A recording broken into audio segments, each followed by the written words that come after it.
Hello everyone. Here we'll be taking up the questions in exercise 4.3 of chapter 4 quadratic equations in the NCERT book. Now the questions in this exercise can be categorized in three types. Here we'll be covering type 1. Type 1 is simply when an equation is given to us and we are required to solve that equation by the method of completing the square. We say we are solving the equation, or in other words, we are finding the roots of this equation. I have already covered the basics of the method of completing the square in a video, link to which I'm sharing in the description. You're most welcome to go through it once. Coming on to the first part of the first question.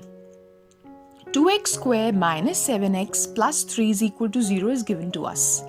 Step 1 is to make the coefficient of x square 1, and we'll be doing it by dividing the entire equation by 2. So we divide and we find that we have x square minus 7 upon 2 x plus 3 upon 2 is equal to 0.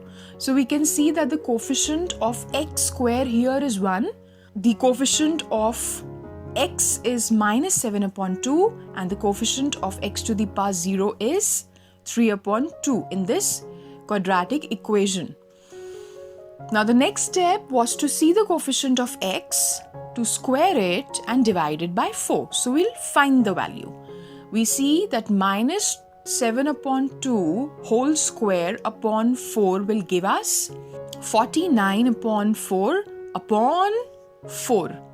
Further, we can write it as 49 upon 4 upon 4 upon 1.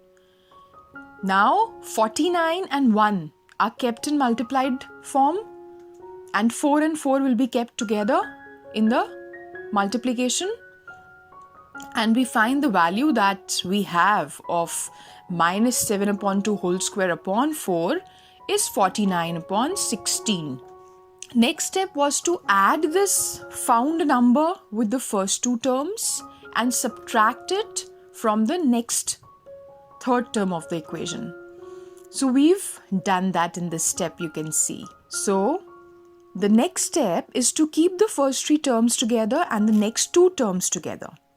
So we find that when we are keeping the first three terms together, these three terms can be written as this, and this is the expanded form of the identity x minus 7 upon 4 whole square.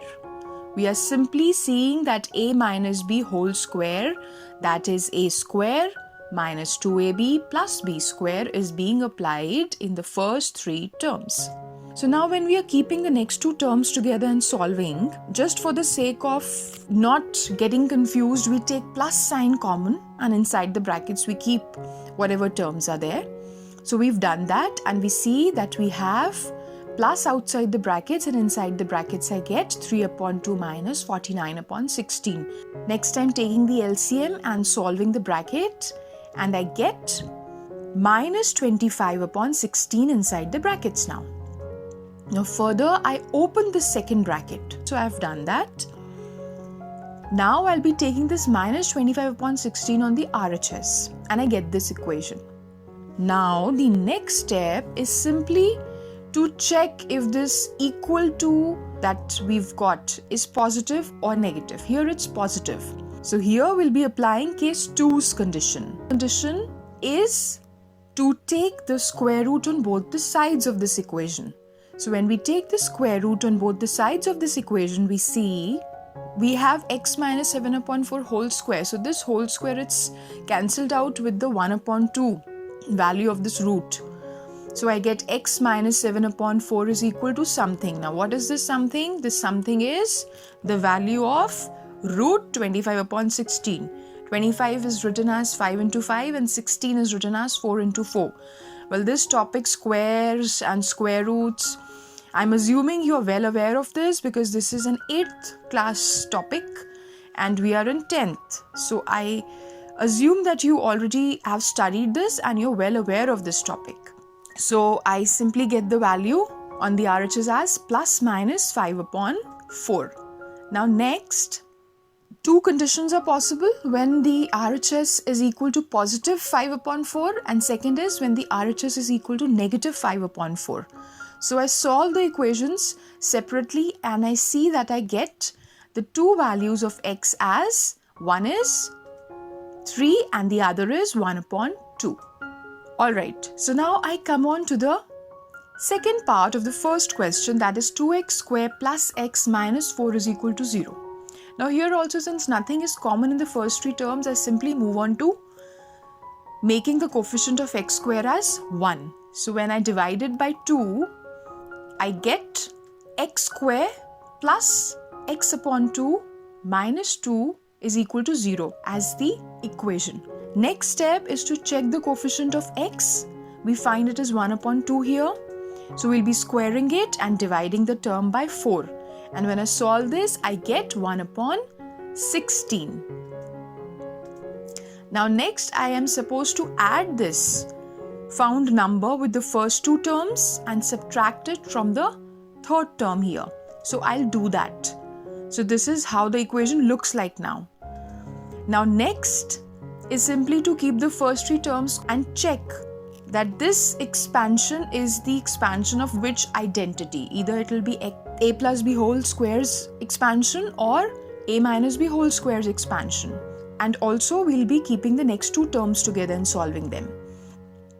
Now I see that the first three terms are the expansion of the identity x plus 1 upon 4 whole square. So I'll write that in place of this. And I'll take plus common and I'll be left with minus 2 minus 1 upon 16 inside the brackets, which on further solving gives me the value minus 33 upon 16. Now I open the brackets and I get this equation here. Next I take this minus 33 upon 16 on the other hand. Now again, case 1 can be applied as studied, as covered in the previous video. Two cases were possible at this. When we've reached this step, there were two cases possible, as we've already covered in the video that is dealing with the basics of this method. So I'll simply say that I'll be taking the square root on both the sides and it'll look something like this. Now when I try and remove the root sign and 2 on the LHS, I see that 2 and this root signs 1 upon 2 gets cancelled out and I'm left with x plus 1 upon 4. So I see that root 33 will give me root 33 only, and root 16 can be written as 4. Root 33 upon 16, I can write it as plus minus root 33 upon 4. So this is the equation that I have. X plus 1 upon 4 is equal to plus minus root 33 upon 4. Now next I see that two conditions are possible here. When I take plus sign on the RHS, I get this equation. And next when I take minus sign, I get the other equation as x plus 1 upon 4 is equal to minus root 33 upon 4.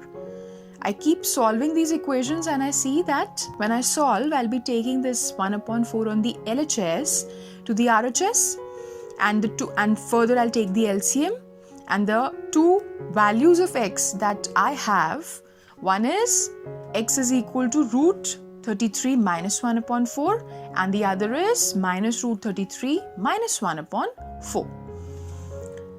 Now coming on to the third part of the first question. 4x square plus 4 root 3x plus 3 is equal to 0. Since nothing is common in the first three terms, I'll simply try and make the coefficient of x square as 1. So I divide the entire equation by the coefficient of x square, that is 4. I've divided and I see the 4, 4 and 4, 4 here. They get cancelled out and I'm left with this equation here, whose a is 1, b is plus root 3 and c is plus 3 upon 4 if I compare it with the standard equation. Now the coefficient of x is root 3, so I'll be squaring this coefficient and dividing it by 4, and I see that I get root 3 into root 3 will give me 3, so I get the value 3 upon 4. So this number is going to be added with the first two terms and subtracted from the next term. So I've done that here in this step. Now I see that the first 3 terms and the next 2 terms will be kept together and solved. When I keep the first 3 terms together, I see that this is an expansion of x plus root 3 upon 2 whole square. I'm applying the identity a plus b whole square here. And I know a plus b whole square is a square plus 2ab plus b square. So I've done that. There are 2 ways to solve this. One is simply in this step only we simply cancel 3 upon 4 in positive and minus 3 upon 4. Or I take the LCM and I get the value as 0. So I've done the second one. I'm taking the LCM and I see 3 minus 3 upon 4 will give me 0. This is the equation that now I have. Now here to solve this, what I'll do, I'll simply write x plus root 3 upon 2 whole square as 2 brackets of x plus root 3 upon 2 in multiplication. So I've done that. Alright, so now if I solve the 2 brackets separately, I can say that the first factor, that is x plus root 3 upon 2 is equal to 0 can be written. And the second factor, that is x plus root 3 upon 2 equal to 0 can also be written. So I've done that and I'm solving. I get x as minus root 3 upon 2 and minus root 3 upon 2. So I have same values here. I have same roots that are possible. Fourth, a part of the first question, 2x square plus x plus 4 is equal to 0. What is the first step is to check whether we have something common. We don't have anything common in the first 3 terms. So we'll simply divide it by 2 and make the coefficient of x square as 1. So we're doing it and we see that the equation that now we have is x square plus x upon 2 plus 2 is equal to 0. The next step is to find the coefficient of x, square it and divide it by 4. So we'll find the number, what we get. We are simply seeing the coefficient of x to be 1 upon 2 here. We'd square it and when we divide it by 4, we get 1 upon 16. Now this number 1 upon 16 is added and subtracted. It's added with the first 2 terms and subtracted from the third term of this equation. So we'll do that and this is what we get. The first 3 terms are the expansion of x plus 1 upon 4 whole square. So we'll write that in its place and we take plus common and we find that in the brackets we are left with 2 minus 1 upon 16. We take the LCM and we get 31 upon 16 inside the brackets. Now next we take these terms on the other hand and we find that we get x plus 1 upon 4 whole square is equal to minus 31 upon 16. Now if you've already seen the video covering the basics of this topic, there I have covered that when we reach this step and we find that we have a negative number in the equal to side, then we simply can write that no real roots are possible. We won't proceed further, we'll simply write no real roots are possible because the square of any number cannot be negative. We have a square on the LHS and we have a negative on the RHS. So a square of a number cannot be negative. So that is all for this part here and I hope things are clear. Thank you very much and all the very best.